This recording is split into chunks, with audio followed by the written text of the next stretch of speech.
The generative way is a systematic approach based on both research and experience that helps an individual think, look, and act as an experienced entrepreneur, as a successful creative professional immediately. It both guides one's behavior towards an entrepreneurial effort, as well as cultivates and grows these qualities within you. I've been working on this for about 13 years now based on my experience as an entrepreneur. I've worked in a number of the creative industries. It's a flexible system. It's a natural system. It relies on sort of organic, natural qualities and helps an individual tap into the natural creative forces. The four generative behaviors were really an underlying part of the generative way. It was one of the first conceptual frameworks that I began to see as I was teaching. The four generative behaviors begin with being generous. The way I'll talk to my students about the power of being generous is I say, just imagine, why would the marketplace ever be more generous with the company than the company is with the marketplace? I can't imagine that that would happen. Why would employees ever be more generous with their employers than the employer is with the employees? And there is this wonderful human quality that exists that says we want to be in balance, that if you treat me generously, I'm very likely to reply and respond with my own generous behavior. And doesn't that sound like success, to be in a generous relationship with your employees, to be in a generous relationship with the marketplace? When I started the first cellular telephone company in the Raleigh-Durham Chapel Hill market, we were determined to be generous with our customers, to give them the greatest value we possibly could. And in return, we wound up with a 60% market share when it was a two-horse race in the early days of cellular. A wonderful place to practice one's generosity is when a friend or a colleague or an associate comes to you with that most fragile thing of all, which is a brand new creative idea. And if you respond when that friend brings that creative idea to you in a generous fashion, right? If you listen to hear the very best version of that idea, if you try to appreciate the best things of that idea, then isn't it likely that you'll speak that first to your friend, that you'll speak about those qualities that are most positive? Doesn't that result in the idea improving itself? So if you become known as the person in your community, as the one who's going to respond generously to creative ideas, doesn't that mean that begins to position you as the person where all the new ideas come flowing? And isn't that a great place to be in your life, in your organization? So a generous response to creative ideas it means that you'll get more creative ideas. So that's the first generative behavior. And let me add one last thing to that. I found out many years after I began to preach the importance of being generous that the word generative and the word generous come from the same Latin root, which is to produce. And so it makes all the sense in the world to me that being generous would be a generative quality, would be a generative energy.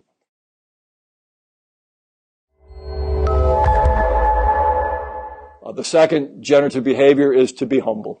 The most important things that we need to know, we don't know.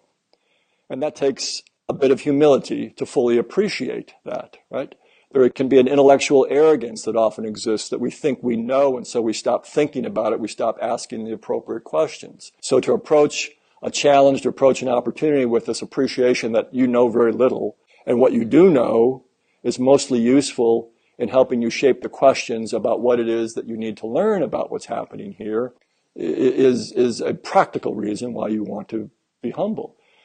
You can be proud of your accomplishments and still be humble in your person, and that's a very attractive quality. And as an entrepreneur, you're always looking to be attractive. You want to attract people to your cause. There's a wonderful story about humility. It's a story about Sir Christopher Wren, a celebrated British architect in the 1500s, but he was more than an architect. He was also a scientist. He was a physicist. He was an astronomer. The quality of his mind was such that Sir Isaac Newton used to come to Sir Christopher Wren to bounce ideas off of him. Well, he was asked to submit a plan for the Windsor Guildhall. The Windsor Guildhall was going to be this massive meeting space. In those days, to create such a large meeting hall, one would have needed multiple interior columns to support the weight of the roof. Well, because Sir Christopher Wren was not only an extraordinary architect, but again, an accomplished physicist, he was on the cutting edge of the knowledge of load management. And he was able to submit a plan that required only half as many columns as a standard plan would have called for.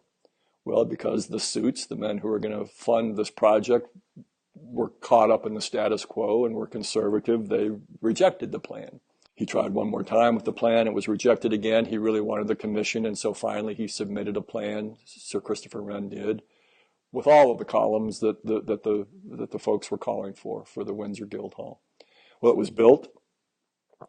He died about 20 years after it was built. About 100 years after it was built, it was time for its first major interior renovation.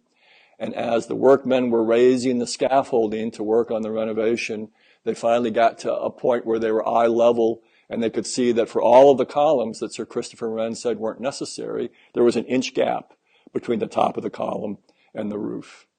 They weren't supporting any weight. They weren't necessary to support any weight. Isn't that marvelous? But what is really marvelous is that he went to his deathbed without telling anybody this.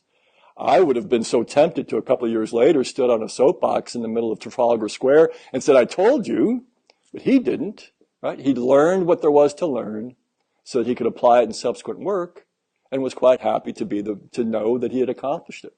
So there's a wonderful humility to that I think informs creative and entrepreneurial effort. So be generous, be humble, and then be playful. There's so many reasons why you want to practice being playful to become the most creative and entrepreneurial person that you can be. One of which is, you want to have a really good creative idea, have lots of ideas.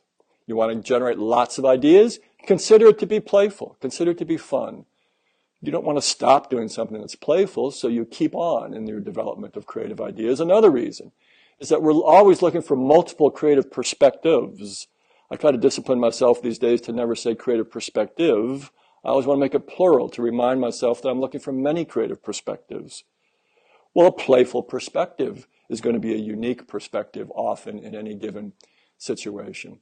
And of course, it just generally cultivates a lightness that promotes fresh creative thinking. So being playful is an important behavior. And it's one, quite frankly, that the millennial generation has kind of gotten lost in. The research shows that millennials don't play very much and didn't play very much when they were growing up. And so I'm urging my students always to be generous with themselves, practice a little humility, and go be playful. Go be playful. The fourth generative behavior is to be enthusiastic in your pursuit of beauty. We certainly understand how important it is to refresh our digital devices, right? We have to reboot them occasionally to get them to work at their peak effectiveness. If we load a new application, sometimes you have to reboot it, refresh it for that application to be now absorbed, to be embedded. But we forget how important it is to refresh ourselves. And my contention is that regardless of what you think of as beauty, whatever is your picture of that which is most beautiful for you, if you just take a moment and pause and just be in the presence of that which is beautiful, just behold it, not study it, just let it be with you, that is such a wonderful, refreshing experience, but it also has an immediate practical benefit because that which is beautiful is the patterns of harmony, of color, of texture. That's where beauty emerges, is in the beautiful patterns of whatever it is that expression is applying. And creativity and entrepreneurship is about finding patterns, about learning to think and see the emergence of patterns. And so without knowing it, you are improving the quality of your subconscious mind to be really good at pattern recognition, to be good at pattern identification. So there's that benefit also in just beholding beauty and just being enthusiastic in your pursuit of beauty.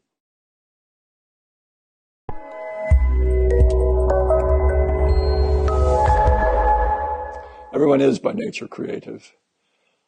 All you have to do is spend some time around 3- and 4-year-olds and you become absolutely convinced that we're all by nature creative. But there's also research that supports it. There was a really very interesting study that took place a few years back when NASA, our aerospace administration, decided there back in the 60s that they wanted to put a man on the moon, and they came to understand how important it would be for them to hire creative scientists and engineers to make that happen. And so they developed an assessment tool that could measure a really important part of our creative abilities, which is our divergent thinking, our ability to find lots of solutions and multiple categories of solutions for a problem that we're trying to solve. And so NASA believed, again, that their scientists and their engineers needed to be very good at divergent thinking. They created an assessment tool so that we could measure those qualities in you during the recruitment process.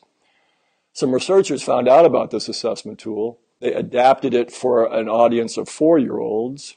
They administered it to 1,500 4-year-olds, and using NASA's grading scale, determined that 98% of these 1,500 4-year-olds were creative geniuses. Now, they continue to measure this group as they became 12-year-olds and 17-year-olds and 21-year-olds, and I forget the exact statistic, but somewhere when they last measured them when they were about 23 years old, only about 4 or 5% of them show up as creative geniuses. But the point is, it shows that we're born that way. Unfortunately, so many of our institutions, especially education, have an influence and impact on us that cause us to sort of retreat from our creative selves. It's wonderful to behold how, with just a little bit of permission and a little bit of confidence on their part, these natural creative qualities begin to come to the surface again and begin to take a life of their own.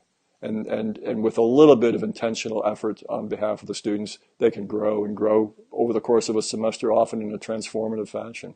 Creative populism is an idea that each of us and all of us should be consciously, should be intentionally growing our creative capacity, developing our entrepreneurial instincts to intentionally become the most generative version of ourselves that we can be. And I found that creative populism is a fun label. People appreciate the universality of both that concept and the ideas that inform that concept by using that language.